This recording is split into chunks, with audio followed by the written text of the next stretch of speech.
So today's topic is about Lord Shiva. Um, as we mentioned yesterday, was the most glorious occasion of Shivaratri. Many of you would have celebrated or observed Shivaratri at home by keeping a fast, by staying up past midnight.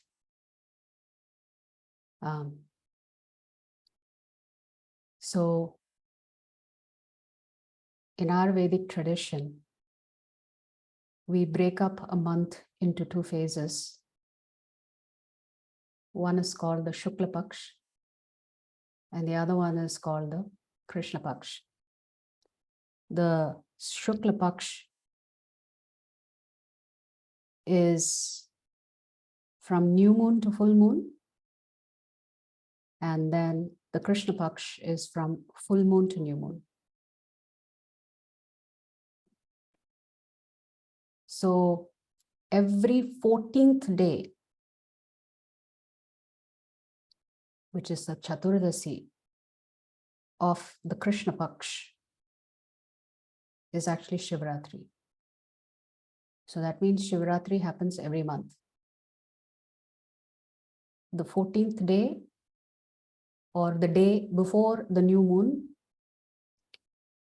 is observed as Shivaratri. So why was yesterday being celebrated as Maha Shivaratri? Since Shivaratri happens every month.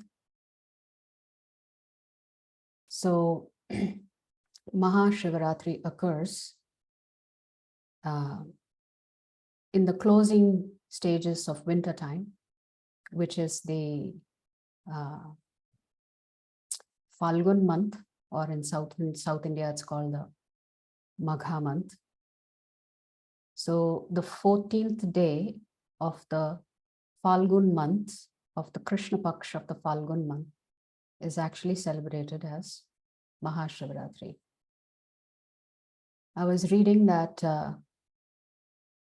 Shivaratri is not meant to be celebrated. It is a very somber occasion. It has to be observed with solemnity because you're keeping a fast. You're meditating on Lord Shiva. You're staying up past midnight. And if possible, you're staying up all night. And the purpose of celebrating Mahashivaratri, or rather observing Mahashivaratri, is to actually introspect.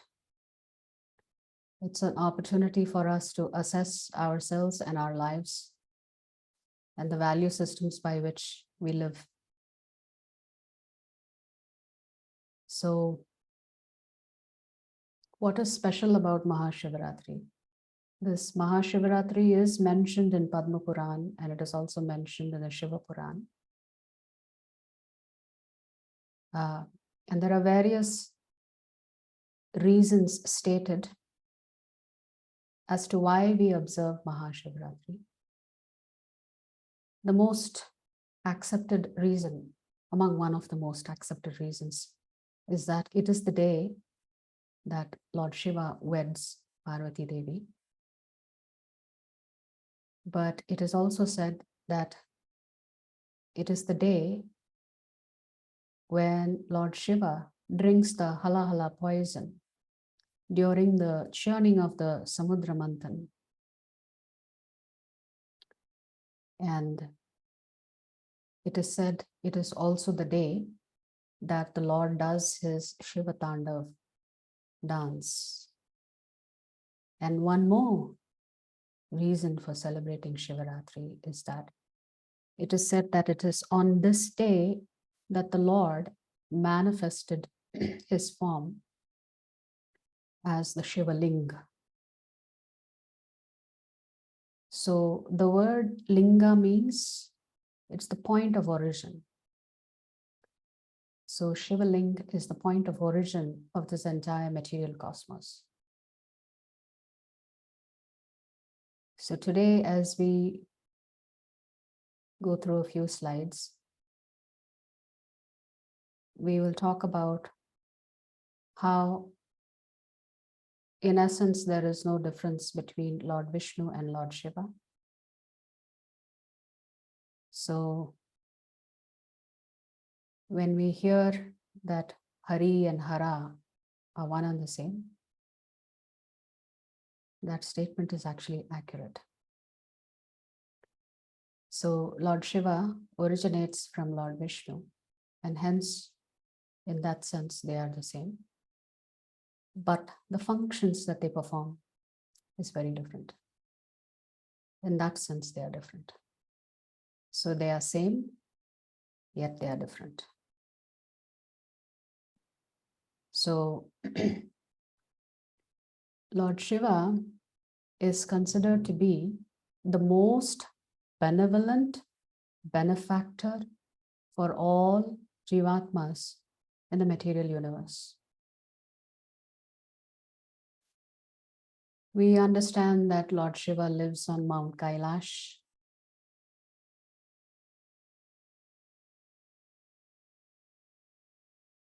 They really don't have a roof over their head.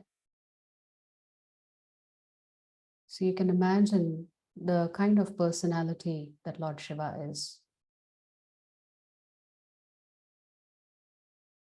Undergoes a great deal of austerity and leads a very simple life with no cares for anything materialistic and with no attachment except to the lotus feet of his master. So, generally in ISKCON, we don't typically speak about Lord Shiva on a daily basis. So we are always talking about Lord Krishna day in and day out. So every breath that we have, if we can talk about Lord Krishna, we think that our life is perfect. And that's accurate. That's what we want to be doing.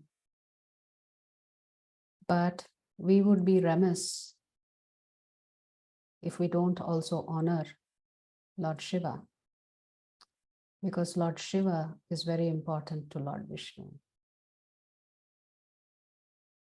And therefore, it's only befitting that we honor Lord Shiva as the greatest Vaishnava there is. So we are taking this opportunity to glorify Lord Shiva today. And when we are glorifying a great Vaishnava, no amount of glorification is actually sufficient to describe the exalted position of this pure devotee of the Supreme Lord. But Lord Shiva is glorified in many, many pages of Srimad Bhagavatam and a lot of the other Puranas. In fact, it is said that Lord Shiva helps us achieve Krishna consciousness. So let's begin by looking at some glorifications, just a few of Lord Shiva from the scriptures. So we said he is the greatest Vaishnava. In the very last canto of the Srimad Bhagavatam, in the very last chapter of this canto, so canto 12 has 13 chapters. And in this particular chapter, what is actually happening? Suta Goswami is glorifying Lord Shiva in this particular verse, or rather indicating his position. So the entire 13th chapter of Srimad Bhagavatam, which is the last chapter of Srimad Bhagavatam, talks about the glories of Srimad Bhagavatam and the position that it occupies among all Shastras, that it is indeed the essence of all Vedic scriptures.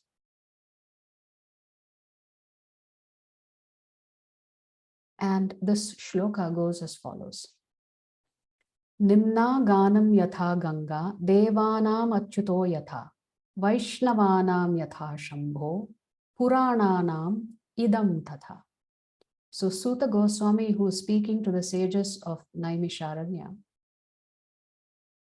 at Naimisharanya, makes this following statement.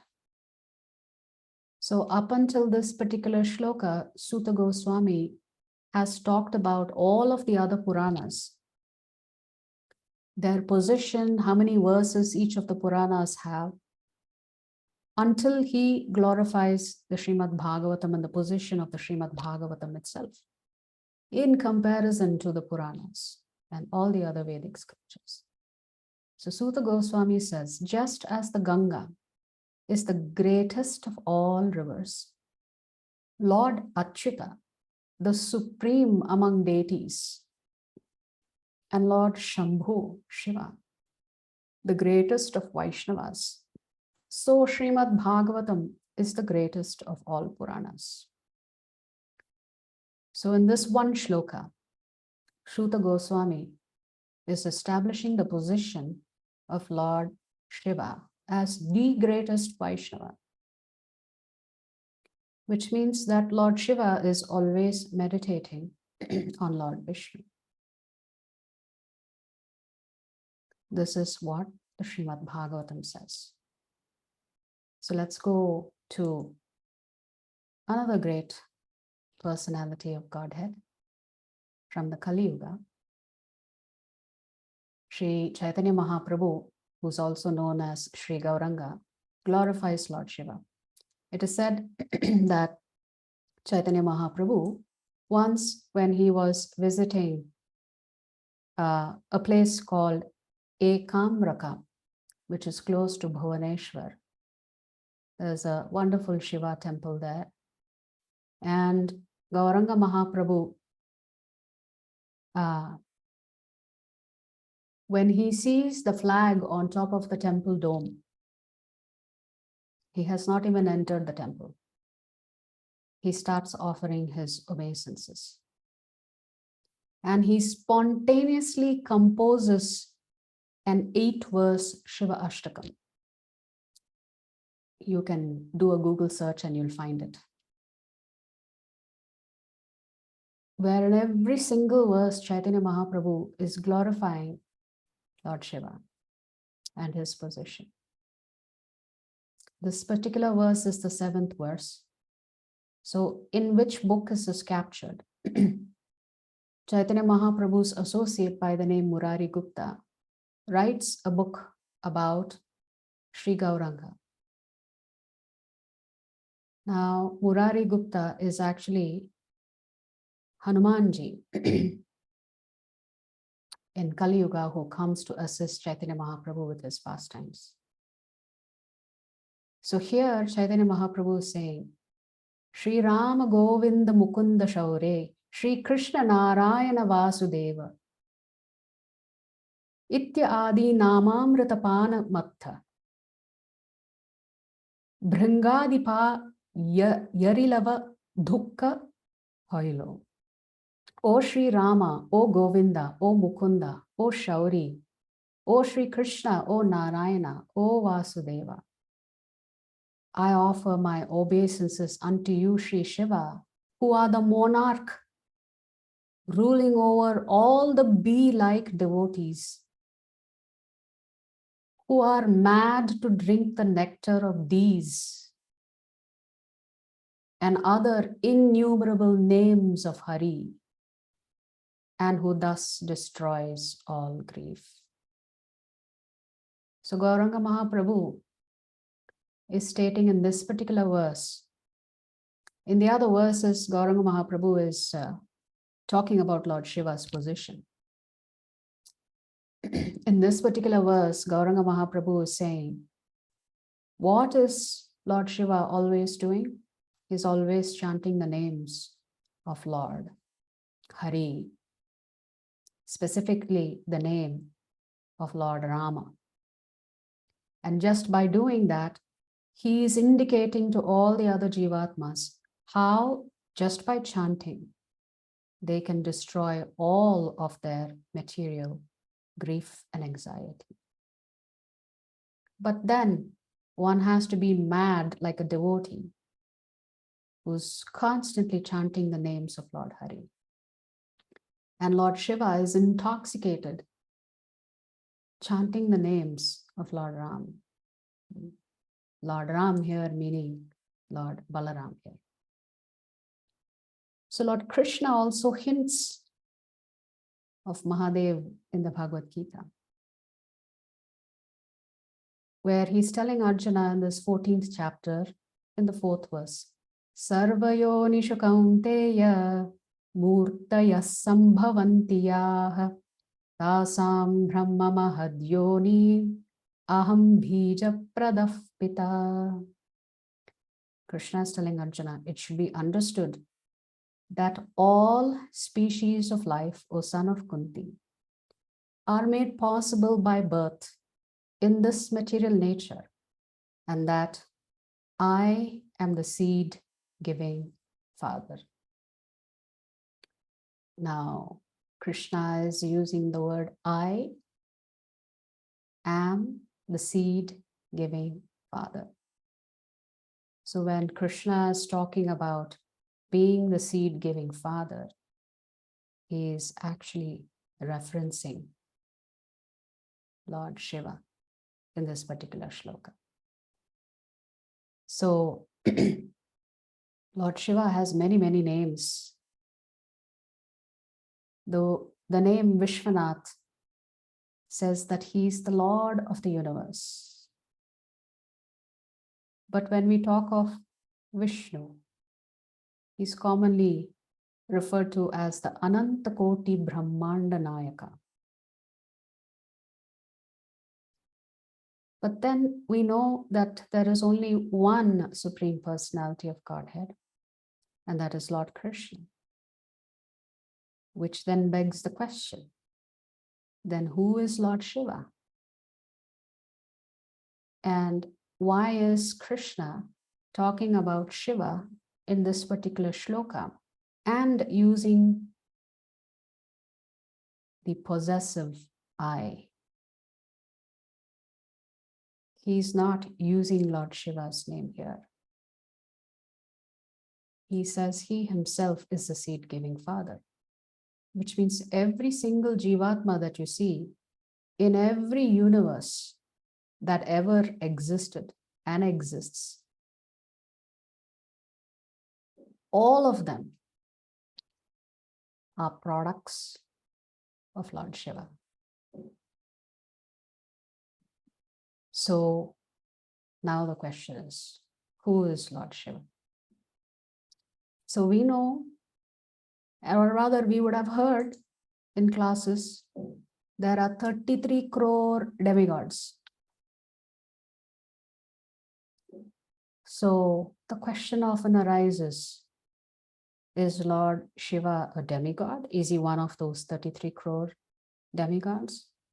Or is he God himself? So the answer will come from the Brahma Samhita and of course, Srimad Bhagavatam itself. So when we use the word devatas and the word demi is used, the literal meaning, English translation or meaning of the word demi is half or partial. Partial mean a portion. So demigod means they are not gods, but they are very powerful jivatmas. How many of them? There are 33 crore positions. And each of those 33 crore position has its own portfolio. So you have various departments like light, sunshine, rain, education. Like that, there are 33 crore posts and therefore 33 crore job descriptions, portfolios. So hence we call them devatas or demigods because they are also a jivatma. But in comparison to you and me, they are ultra powerful jivatmas. So they are like mini gods, you could say. So then how do you understand the difference between demigod and God? Where there are various personalities of Godhead. The nature of Godhead is one of control. But then the Lord comes in various forms. Sometimes the Supreme Lord Krishna comes as himself, and sometimes he comes in the form of his expansions or his plenary expansions. The word plenary means absolute. And Srila Prabhupada writes frequently in the purports where he is talking about the Lord and his expansions. Sometimes Prabhupada uses the terms an expansion of an expansion. So a portion of an expansion is also that personality of Godhead. So they also come as various avatars, as Lord Ram, Lord Nrsimhadev, Vamana avatar, Varaha avatar. These are all incarnations of the Supreme Lord, Lord Vishnu. So is Lord Shiva a demigod or is he a god? And if he's a god, what is his position in relation to Lord Krishna? So frequently we may call Lord Shiva as a demigod. So remember we said Devatas are all posts. There are 33 crore posts. So if you perform enough yajnas and observe maybe multiple lifetimes of austerities, you can achieve the post of Indra or Chandra or any one of the other 33 crore devatas. So the question is, can we become Lord Shiva? Is that a post? And the answer to that question is, it is not a post. It is not a job that you can apply for. But you can apply for the 33 crore other jobs. That is if they are vacant somewhere in some universe.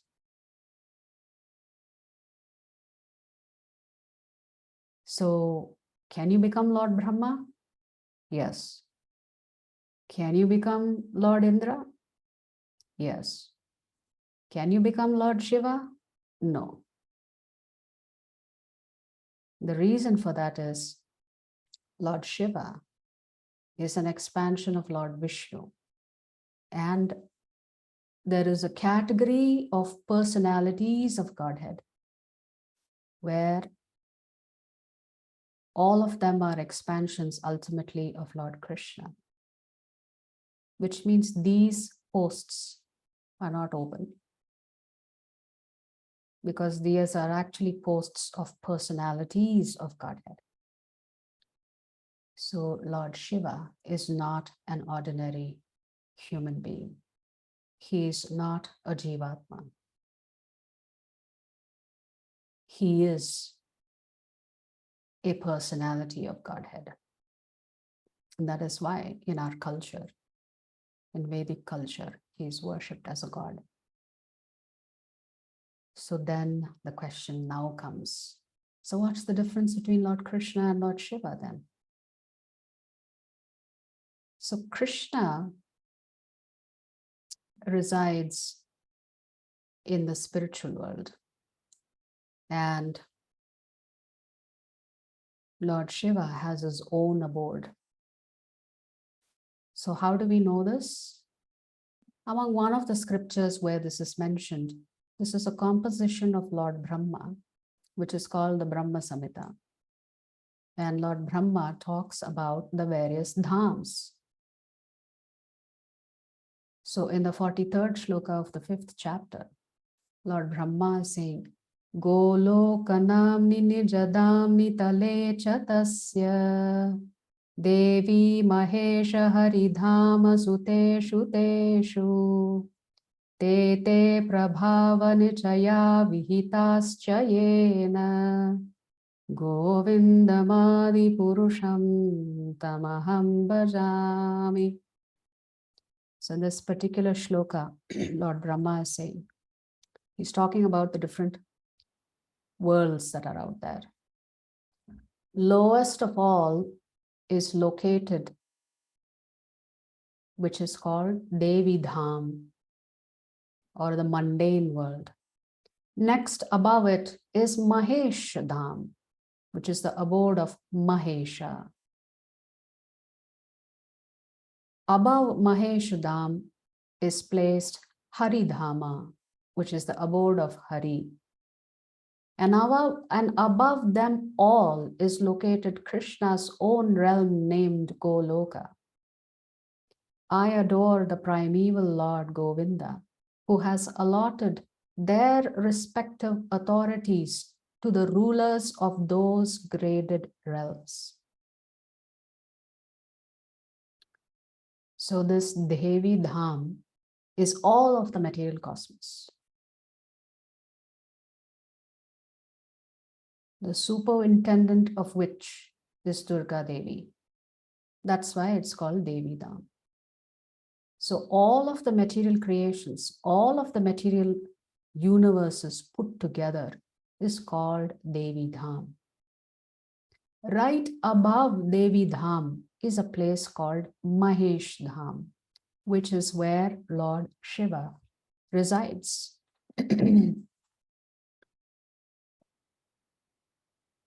Which means Lord Shiva does not reside in the material world. So Lord Shiva eternally resides in Mahesh Dham, along with all of his associates in Mahesh Dham, along with Parvati Devi.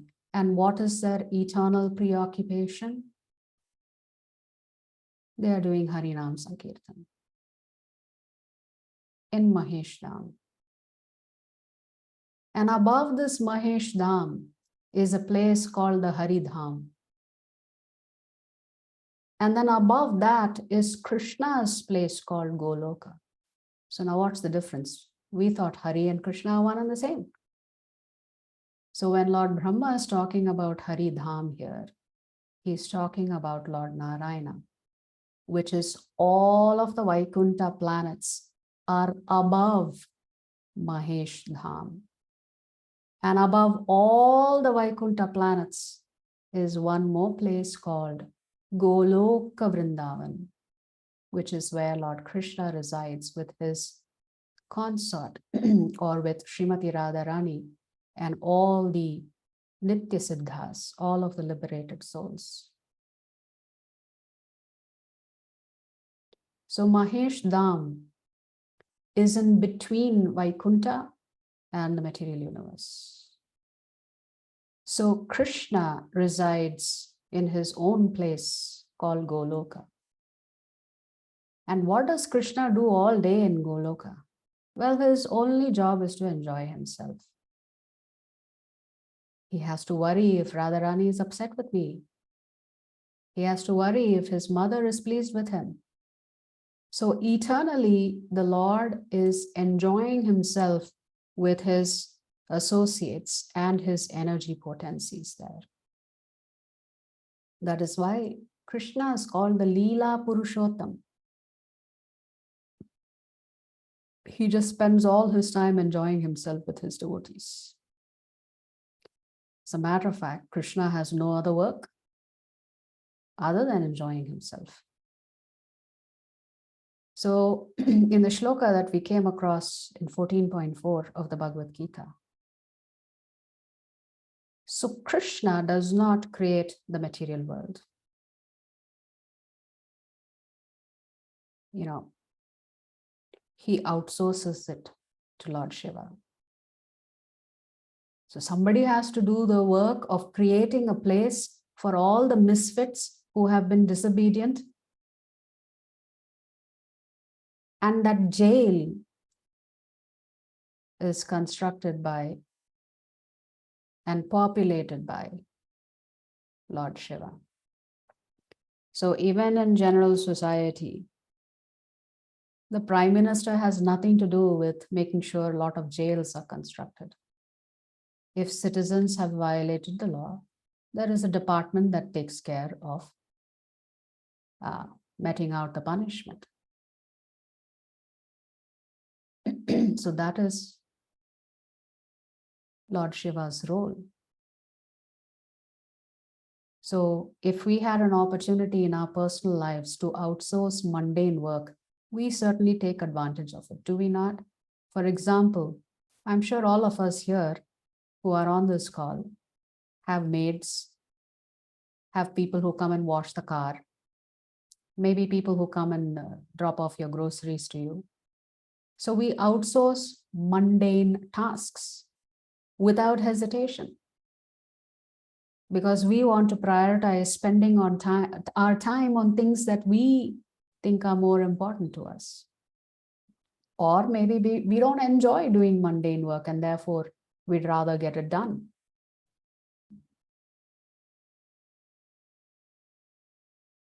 So similarly, Krishna does not care for the material world and the construction of it and the maintenance of it and the destruction of it, because he's too busy to be building prison houses for those who have violated his laws. So somebody has to take this task of dealing with all these outcasts who have to reside elsewhere. They cannot be in Vaikuntha planets and they cannot reside in Goloka. They have to reside somewhere, and that somewhere is the realm of the material universe. So Krishna is very busy enjoying himself with the law-abiding citizens in the spiritual world. So you could say that this department, the prison department, is headed by Lord Shiva and Durga Devi. But it happens in a particular way. So Krishna, it is said, never comes in contact with Durga Devi. And Srimad Bhagavatam says always how Durga Devi is standing at a great distance from Krishna, because she has the most unpleasant task of maintaining this jail with all the misfits in it. And it's a thankless job to deal with criminals day in and day out. Srila Prabhupada uses the word criminals. So those who are rebellious are sent to this Devi Ram.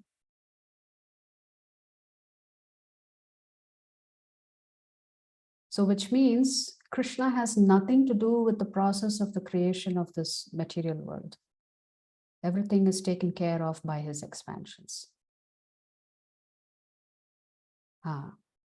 So in any organization, if there is a capital project, usually the head of the organization, the CEO, after carefully reviewing all kinds of financial analysis, will provide the approval. But the actual execution of that capital project is done by others.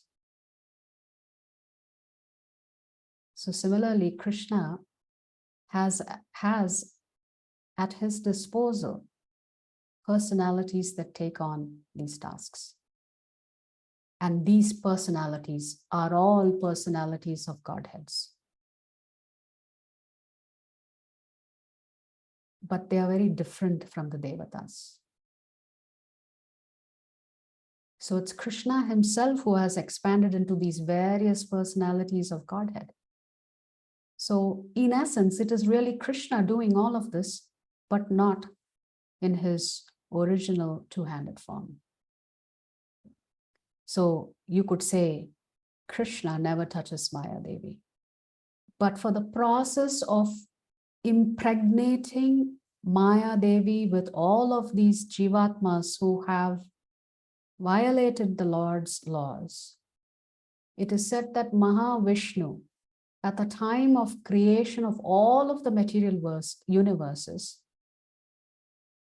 he now has to impregnate the material universes with Jivatmas who have a long list of things that they have violated.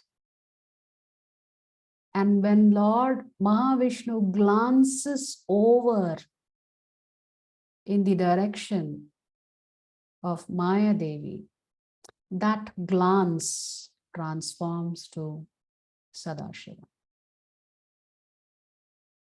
So that means there's no difference between Lord Vishnu and Lord Shiva. They are one and the same. But then their roles, or the role they play, is very different.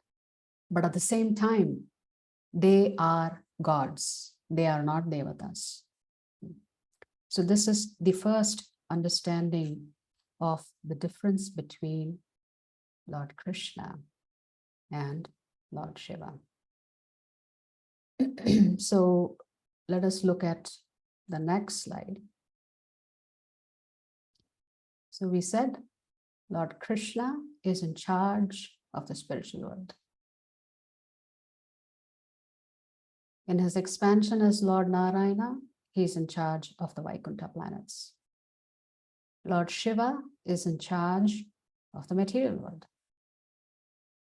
Krishna holds the keys that gets you into the spiritual world, back where you belong.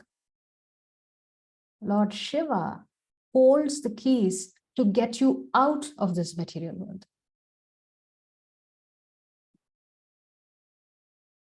To get out of this material world, you need Lord Shiva's approval to get out. But Krishna has to let you into the spiritual world. Lord Shiva can get you or show you the path to get to the spiritual world, and he unlocks the door for you to step into the spiritual world. But at the same time, Lord Krishna has to open the door to the spiritual world to allow you in. It is said that every Jivatma who is liberated has to pass through Mahesh Dham before they go to Vaikuntha or Goloka.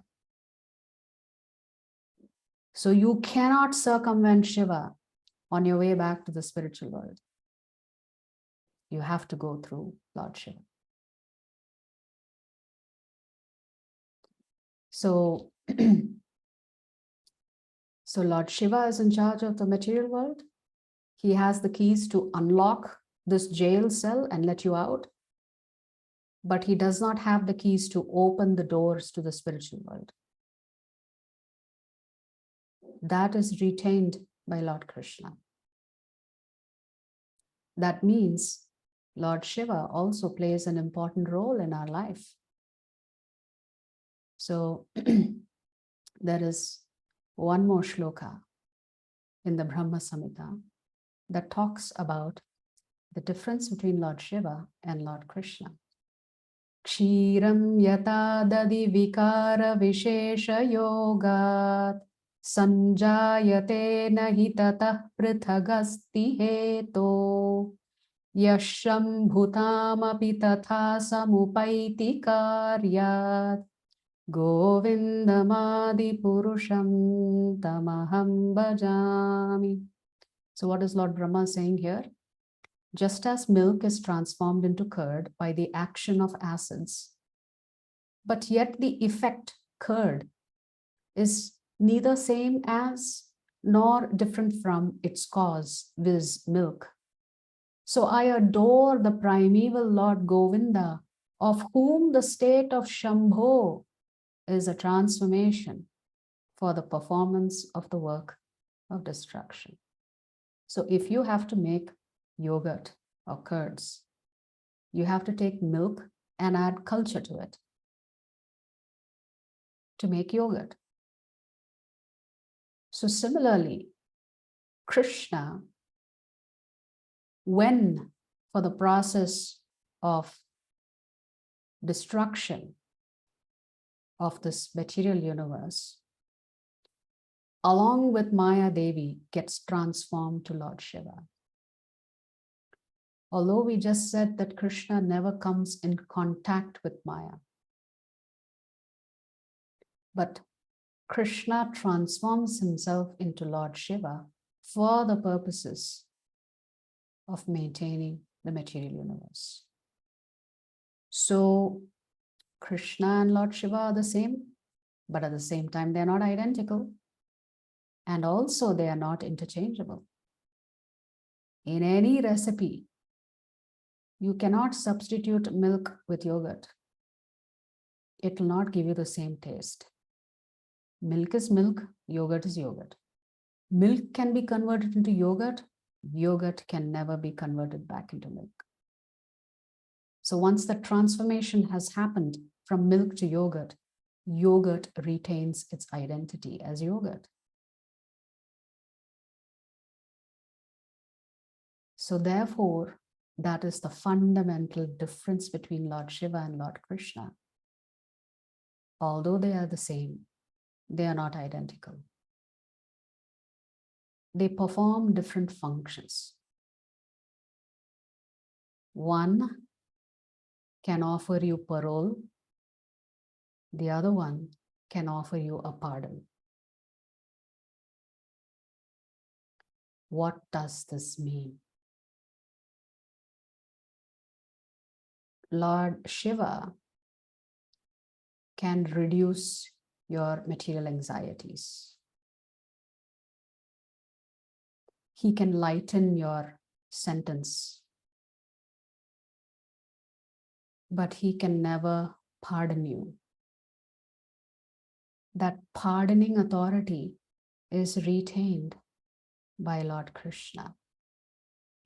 Only Lord Krishna can pardon you through his own mercy to allow you back into the spiritual world. So in any country, the authority to pardon somebody and get them out of jail stays with the head of state. The departments of corrections or the jails, they do not have the authority to pardon. They can give you an early release, but to completely pardon you and wipe out all evidences that you ever committed a crime and completely forgive you and redeem you back to your original position, that is retained by Lord Krishna. Hence, Lord Krishna is the only person that can give you liberation. So liberation is something that is the domain of Lord Krishna. That is why Krishna is called Mukunda. Mukunda meaning one who gives moksha. So if your goal is moksha, then you know who holds the keys. If your goal is to lighten your sentence, then you know who you can worship to lighten your sentence. So that is the difference between Lord Shiva's authority and Lord Krishna's authority. Lord Shiva can offer you parole. He cannot wipe out. He cannot give you a clean slate. That authority is retained by Lord Krishna. So to emphasize this point, we will look at the next shloka. Going back to Srimad Bhagavatam, Canto 1, Chapter 3, Shloka 28. Here, Suta Goswami is talking to the sages of Naimisharanya. And in this particular chapter, in the verses before Suta Goswami comes to this 28th shloka, Suta Goswami is talking about all of the incarnations of the Lord, one by one by one. Each in one verse, in each verse, he talks about 2 or 3 incarnations of the Lord.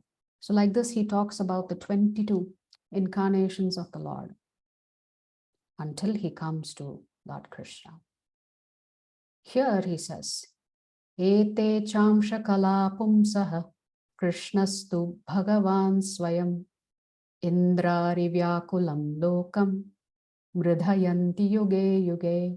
So Suta Goswami is explaining to the sages there that all of the above mentioned incarnations, which is all of the Vishnu incarnations that he has spoken about, including he references Lord Buddha, who is yet to appear.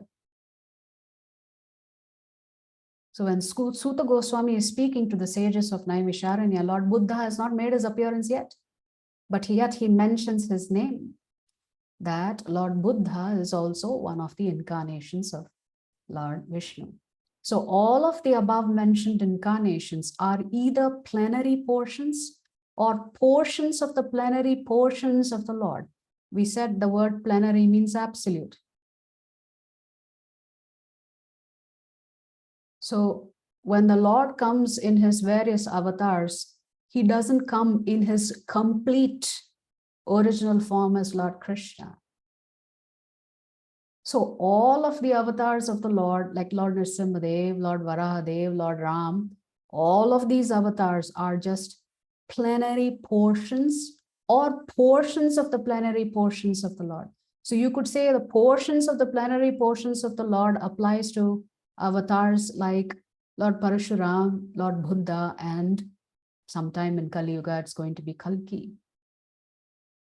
But Lord Krishna is the original personality of Godhead.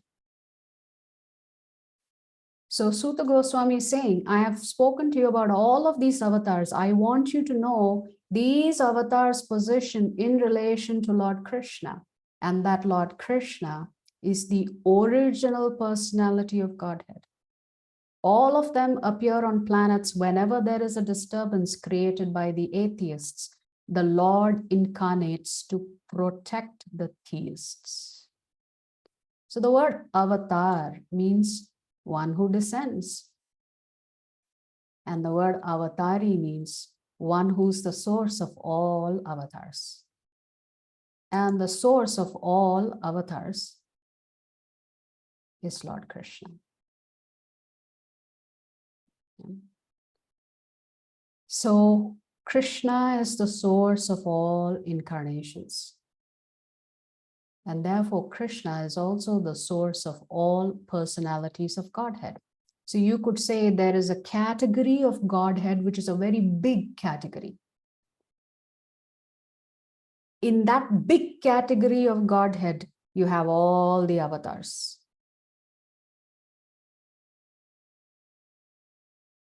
But then, Lord Shiva is a personality of Godhead, but he is not the supreme personality of Godhead, which means Lord Shiva is also God, but he is not the Supreme Lord himself.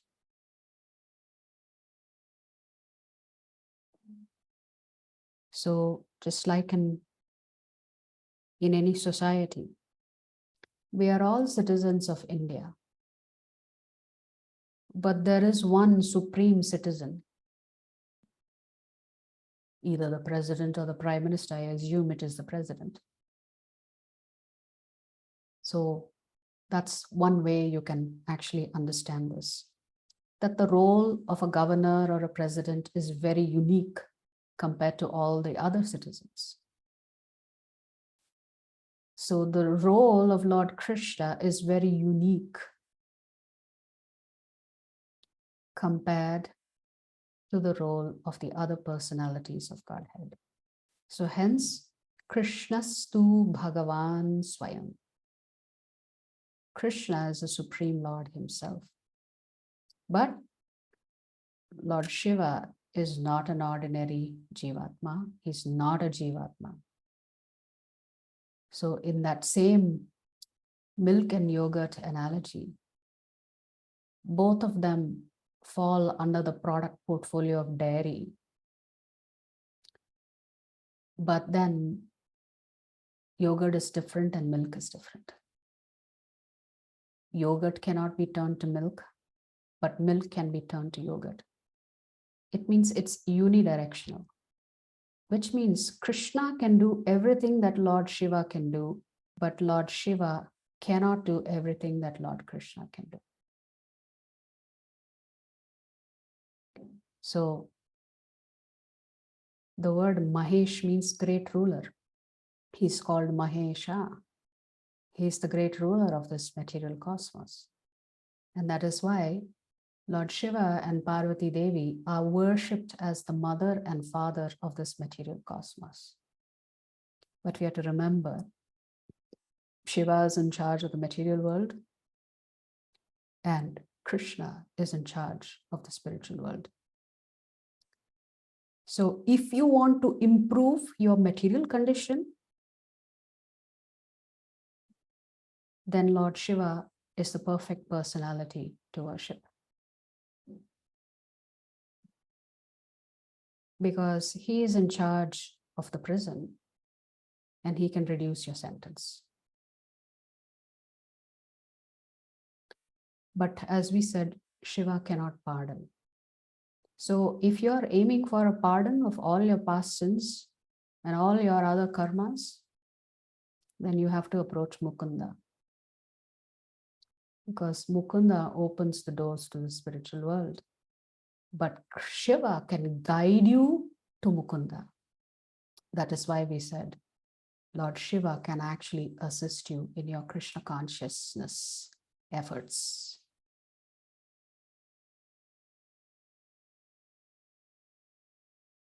So you have to go through Lord Shiva to get to Vaikuntha or to get to Golok Vrindavan. So if Lord Shiva's role is so critical in our lives, how should we approach Lord Shiva?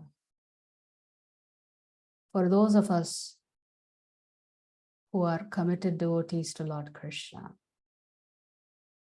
what should be our mood towards Lord Shiva? That's the question for today. So we need to honor, respect Lord Shiva because he is the guide to take you to Krishna. So how do we get Lord Shiva to unlock this jail cell that we're in? And what is the proper way to understand Lord Shiva? And what is the proper way in which we interact or deal with Lord Shiva? So one model that comes to mind is Ravana's model. Ravana is also considered to be a great devotee of Lord Shiva. So what does he do? He goes to the base of Mount Kailash and prays to Lord Shiva for thousands of years. And he wants to prove to Shiva how committed he is. He even lifts Mount Kailash to show Shiva he is willing to go to any lengths to get a benediction from him. So when Ravana was lifting Mount Kailash, everything started shaking. And Parvati Devi was not very happy about this. And to stop the shaking, Lord Shiva just puts his toe on the ground. And the mountain just collapses on Ravana's hands. With his hands stuck under the mountain, trapped under the mountain, Ravana begins to glorify Lord Shiva. So we don't want to worship Lord Shiva in the mood of Lord Ravana, which is, I want to get something out of it. Actually, I was hearing some other pastime where it is said that Lord Shiva is called Ashutosh. He is so easily pleased by your prayers and offerings that when Ravana extempore composed this Shiva Tandava Stotram, Lord Shiva is so pleased with him that he says, I'm so pleased with you. Tell me what you want. Ravana immediately says, I want your wife. And Shiva looks at Parvati and says, okay, you can take her. And Parvati was alarmed. What is this? He's your devotee, all right, but you don't really have to offer me to him. But Lord Shiva said, that's okay, go. So Ravana was just ecstatic. For all his effort and austerity, he got Parvati herself. So he put her on his shoulder and very joyfully walking away. Meantime, Parvati Devi is wondering, what's happening here? What's going to be my condition? So Ravana is busy traveling back with Parvati Devi, and one Brahmana approaches him.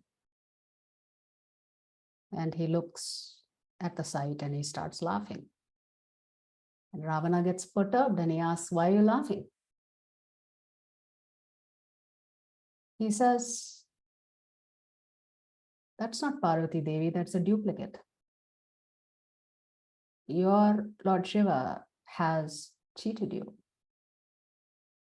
That's not the real Parvati Devi.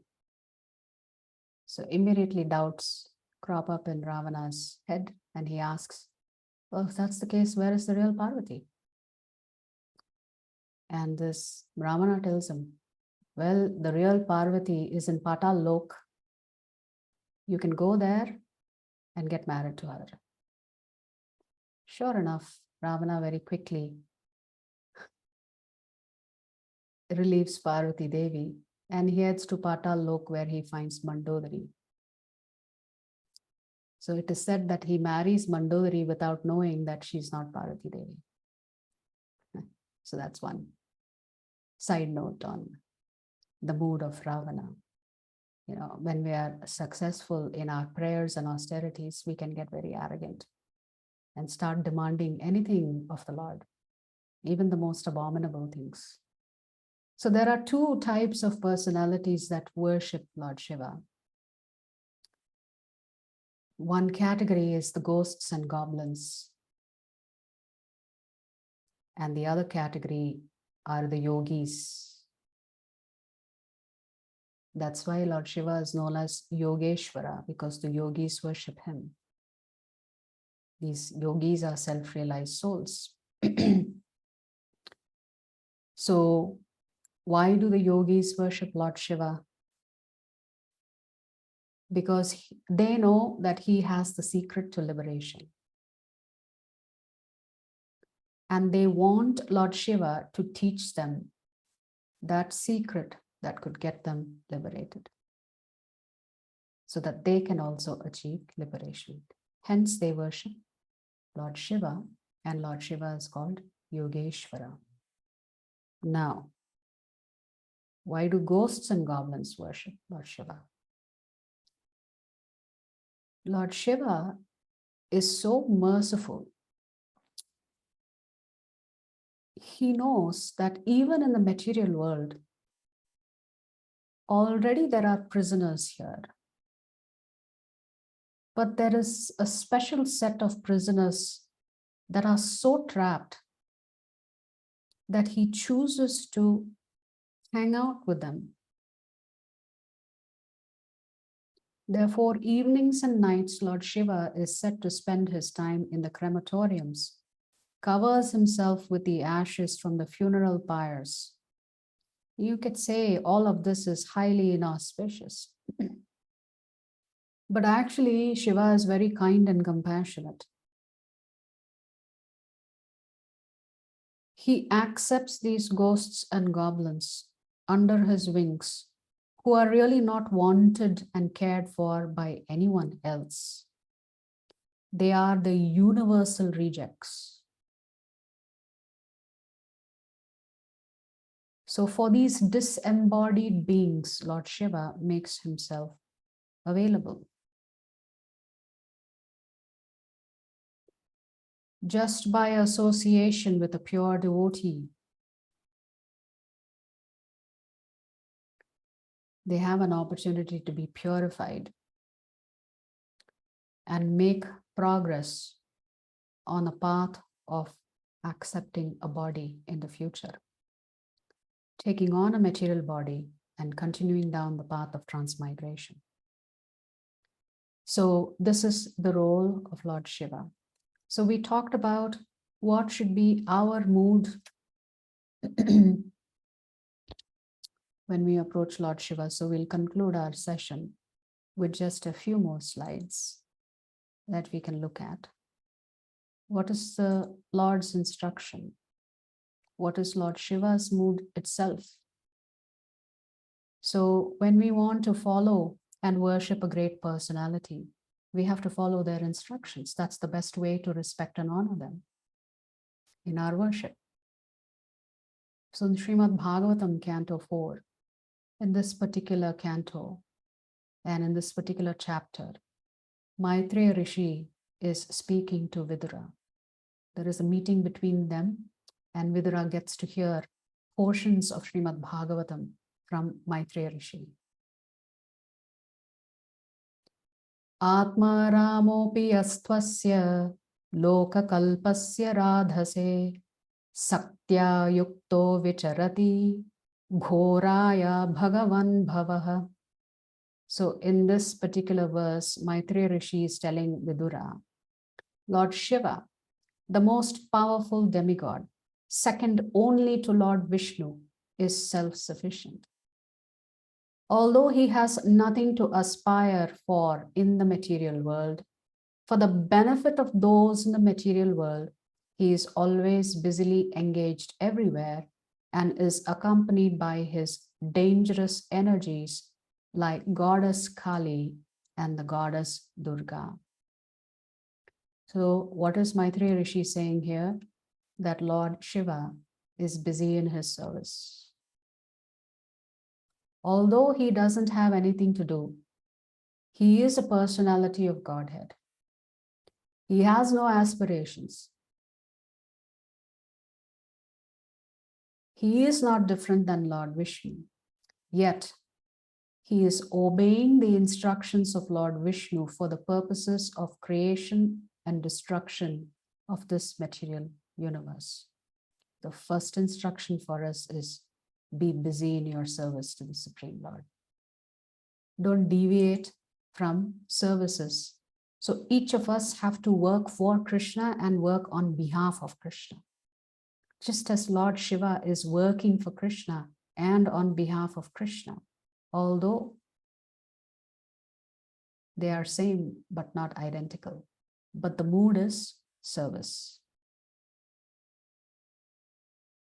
In a different way, this service is called bhakti. So Lord Shiva is exemplifying his service attitude to Lord Vishnu by doing his duties and responsibilities for which he is responsible in this particular material universe as both the creator and the destroyer. As the creator, he impregnates material, the various jivatmas into the material universe. As the destroyer, he dances at the time destruction is supposed to happen. So imagine, a dance is supposed to be a joyous thing. But here, Lord Shiva dances for the purposes of destruction. And he uses his damaru to keep time, to keep the rhythm. So in his hand, he has fire. In his other hand, the damaru. And in this way, he burns the entire universe at the time of destruction. But one cannot say this destruction is an evil act. Destruction in Vedic culture is not always considered evil. It is a necessary part of creation. So for example, sometimes forests burn down through a forest fire. But after the fire has subsided, and a few months later, you see new shoots growing out, new plants, new trees growing. So sometimes destruction is necessary for the purposes of creation again. So Lord Shiva's mood is service to Krishna. He's always busy with his service. What is Lord Shiva's instructions for us? In that same canto, in chapter 24, there are a set of verses that are called the Rudra Gita. Some of you may have heard about Rudra Gita. Some of you may be hearing about this for the first time. Lord Shiva is speaking the Gita. So this is called the Rudra Gita, which is the song of Lord Shiva, glorifying Lord Vishnu. So if you go to Srimad Bhagavatam, Canto 4, Chapter 24, from verses 33 to 67, Lord Shiva is glorifying Lord Vishnu. 34 verses of glorification. So in this particular context, Prachetas, who are the sons of King Prachina Bharhi, are very fortunate to meet Lord Shiva. And at that time, Lord Shiva gives them this particular instruction. So Lord Shiva says, any person who is surrendered to the Supreme Personality of Godhead Krishna, the controller of everything, material nature as well as the living entity, is actually very dear to me. So Lord Shiva is saying, the best advice that I can give you is that you should worship Lord Krishna, who controls everything. He controls this entire material cosmos. He controls all of the Jivatmas. Anybody who is a devotee of Lord Krishna, Lord Shiva is saying, is very, very dear to me. Sapriyo hi me. Automatically, Lord Krishna becomes attracted to the devotees of Lord Krishna, and he goes out of his way to help them. So this is the Lord's instruction to you and me.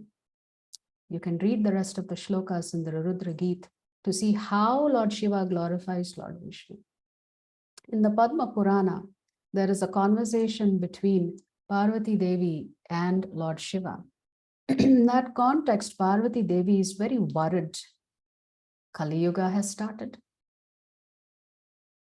And she's wondering, is there any hope for any of the Jivatmas in Kali Yuga? They are going to be under such distress, so much tension, so much anxiety, so much up and down. And she asks her Lord, how does a man survive when the terrible Kali age, full of the alligators in the form of the objects of senses and having the distress in the form of a son, a wife, and wealth has arrived, O Lord? And then she asks Lord Shiva, you are the treasurer of kindness. Please tell us, what is the remedy for the Jivatma? So imagine two people who are responsible, two personalities who are responsible for this jail are speaking to each other and trying to understand what's the best way out for all these people who are locked up here. To which Lord Shiva responds, Kali does not harass them, who always utter the name of Hari and Hari only, or the auspicious utterance Hare Rama, Hare Krishna, or Krishna Krishna. So if you look at the left of the slide, Lord Shiva is saying, Hare Nama, Hare Nama, Hare Namaiva Kevalam, Hare Rama, Hare Krishna, Krishna Krishneti Mangalam. Evam vadanti ye nityam nahi tan bhadathe kali. So Lord Krishna is instructing us what we should do because we are all Kali Yuga Vasis. The only way out, Lord Shiva is saying, is we must keep chanting the names of Krishna, Rama, which is in reality the Hare Krishna Maha Mantra. Hare Krishna, Krishna Krishna, Hare Hare, Hare Rama, Rama Rama, Hare Hare. So with that, we come to the conclusion of our session today. As we said, there is a lot that we can talk about Lord Shiva, including so many of his pastimes, which are so instructive for us in so many ways. So the best way to please Lord Shiva is to become a devotee of Lord Krishna. Why? Because Lord Shiva himself is the greatest Vaishnava. Vaishnavanam yatha Shambho. Hare Krishna.